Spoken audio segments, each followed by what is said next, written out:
बड़ी खबर आपको बताएं, असम विधानसभा चुनाव परिणाम से पहले ही कांग्रेस की बाड़ेबंदी देखने को मिल रही है। 20 से ज्यादा प्रत्याशियों को जयपुर लाया गया है। मुख्य सचेतक महेश जोशी और रफीक खान को जिम्मेदारी सौंपी गई है। होटल फेयरमाउंट में इन प्रत्याशियों को रखा गया है। कांग्रेस के साथ ही IDUF के भी कुछ प्रत्याशी इसमें शामिल हैं। आसाम से और भी प्रत्याशियों को जयपुर लाने की तैयारी हो रही है। असम में कांग्रेस गठबंधन में चुनाव लड़ रही है। 126 सीटों पर 3 चरणों में यहां वोटिंग हो चुकी है। 2 मई को अब चुनाव परिणाम सामने आना है, लेकिन उससे पहले ही यानी परिणाम के बाद तो आपने बाड़ेबंदी कई बार देखी होंगी अलग अलग जगहों पर, लेकिन परिणाम से पहले ही तीनों चरण के मतदान खत्म होने के साथ ही प्रत्याशियों को ही अब जयपुर लाया गया। 20 प्रत्याशी आ चुके हैं और भी कई प्रत्याशियों को जयपुर लाया जाएगा। होटल फेयरमाउंट में उन्हें बाड़ेबंदी के लिए ले जाया गया है।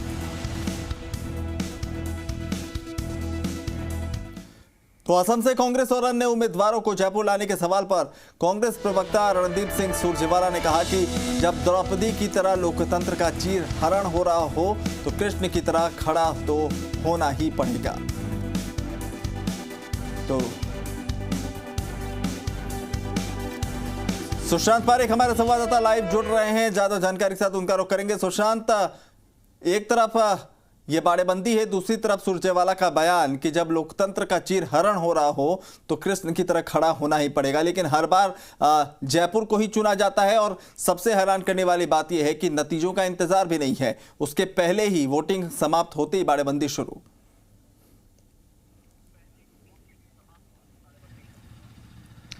बिल्कुल अभिनव, क्योंकि अगर कहें तो रिजॉर्ट पॉलिटिक्स एक बार फिर से शुरू हो गई राजस्थान में। और राजस्थान में हम अगर माने कि जो एक बड़ी वजह रही है वो अशोक गहलोत ही हैं, और भंवर जितेंद्र सिंह जो हैं वो प्रभारी हैं असम के, और अशोक गहलोत के साथ उनके बहुत अच्छे ताल्लुकात हैं, हम ये चीज़ जानते हैं। ऐसे में ये समझना होगा कि जो प्रत्याशी यहाँ पर लाए गए हैं वो अभी रिजल्ट ही नहीं आया है। 2 मई को परिणाम आएंगे। ऐसे में 2 मई के परिणामों से पहले लाना, रणदीप सुरजेवाला का जो बयान है वो बताता है कि कांग्रेस किस कदर डरी हुई है। खासतौर पर मध्य प्रदेश में जो घटनाक्रम हुआ था, सरकार जिस तरीके से गई थी, या गुजरात में राज्यसभा चुनाव के दौरान जिस तरीके से कांग्रेस के विधायकों को तोड़ा गया था, ऐसे में राजस्थान से बेहतर स्टेट कोई नहीं है कांग्रेस के पास, इसमें कहीं कोई दो राय नहीं है। और हम भंवर जितेंद्र सिंह के और अशोक गहलोत के ताल्लुकात भी जानते हैं। दोनों नेताओं के बीच अच्छी अंडरस्टैंडिंग है, और प्रियंका गांधी की लीडरशिप में कांग्रेस वहां पर आसाम में जिस तरीके से चुनाव लड़ रही है, कांग्रेस चाहती है कि अगर कोई संभावना है आसाम में तो उसको किसी भी तरीके से बिखरने नहीं दिया जाए। और 18 जो प्रत्याशी आए हैं यहाँ पर, जो चुनाव लड़ने वाले कैंडिडेट हैं, उनमें ज़्यादातर गठबंधन के ही हैं। कांग्रेस के शायद 2 या 3 उनमें प्रत्याशी हैं, लेकिन जो महेश जोशी ने हमें जानकारी दी है उसके मुताबिक कई ऐसे प्रत्याशी अभी और भी हैं जिनको अलग अलग फ्लाइट से या चार्टर विमान से लाया जाएगा। सुशांत, सवाल ये भी है कि वक्त का को अगर देखें तो 2 या 4 दिन या 1 सप्ताह तक की बातें समझ में आती हैं, लेकिन तकरीबन 30 दिन उन्हें यहीं रखा जाना है, बाड़ेबंदी में रखा जाना है। संख्या और भी बढ़ सकती है, तो एक तो जिम्मेदारी बढ़ जाती है यहाँ के जो प्रभारी बनाए गए हैं इस पूरे बाड़ेबंदी को लेकर मुख्यमंत्री की। तो व्यवस्थाएं किस तरह से हैं और किस तरीके से उन लोगों को बूस्टअप करके यहाँ पर रखा जाएगा?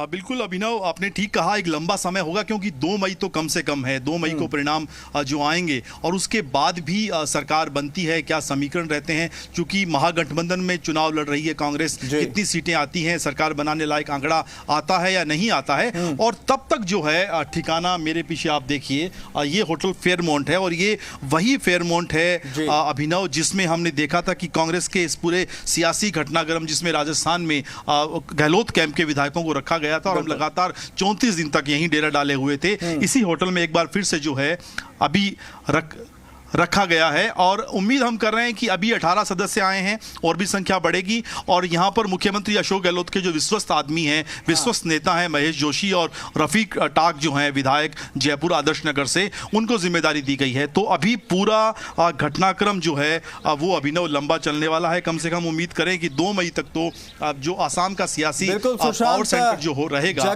जयपुर ही होगा। उद्देश्य वही है, बस चेहरे बदल जाएंगे और तकरीबन समय भूत नहीं लगेगा। 23 से 24 दिन के बाद नतीजे आएंगे, उसके बाद भी कुछ समय लगेगा।